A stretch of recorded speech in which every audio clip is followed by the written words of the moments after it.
दोस्तों, किसी नगर में एक सेठ रहता था। उसके पास लाखों की संपत्ति और भरा पूरा परिवार था। घर में नौकर चाकर थे।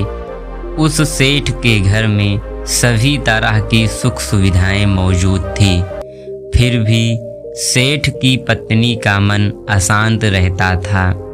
जब उसकी पत्नी की परेशानी बहुत बढ़ गई, तब सेठ अपनी पत्नी को लेकर भगवान बुद्ध के पास गया। सेठ की पत्नी अपना कष्ट बताकर प्रार्थना की, तथागत जैसे भी हो मेरे मन की अशांति को दूर कीजिए। भगवान बुद्ध ने उनकी बात बहुत ध्यान से सुनी और कहा, जामनगर में एक बहुत बड़ा धनी सेठ रहता है। उसी के पास जाओ, वह तुम्हें रास्ता दिखा देगा। सेठ की पत्नी ने सोचा कि तथागत उसे बहका रहे हैं। उसने बुद्ध से कहा, तथागत, मैं तो आपके पास बड़ी आशा लेकर आई हूँ।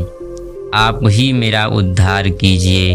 भगवान बुद्ध ने फिर वह बात दोहरा दी। लाचार होकर सेठ अपनी पत्नी को लेकर उस शहर की ओर रवाना हुए और 2 दिन बाद वहां पहुंचकर वह देखता क्या है कि उस धनी सेठ का कारोबार चारों तरफ फैला है। करोड़ों का व्यापार है, लेकिन उस धनी सेठ का चेहरा फूल की तरह खिला हुआ है। सेठ अपनी पत्नी के साथ एक ओर बैठ गया। इतने में एक आदमी आया और उस आदमी का मुंह उतरा हुआ था। वह आदमी बोला, मालिक, हमारे फैक्ट्री में आग लग गई, लाखों का नुकसान हो गया। धनी सेठ ने मुस्कुराकर कहा, मुनीम जी, इसमें परेशान होने की क्या बात है। व्यापार में तो ऐसा होता ही रहता है।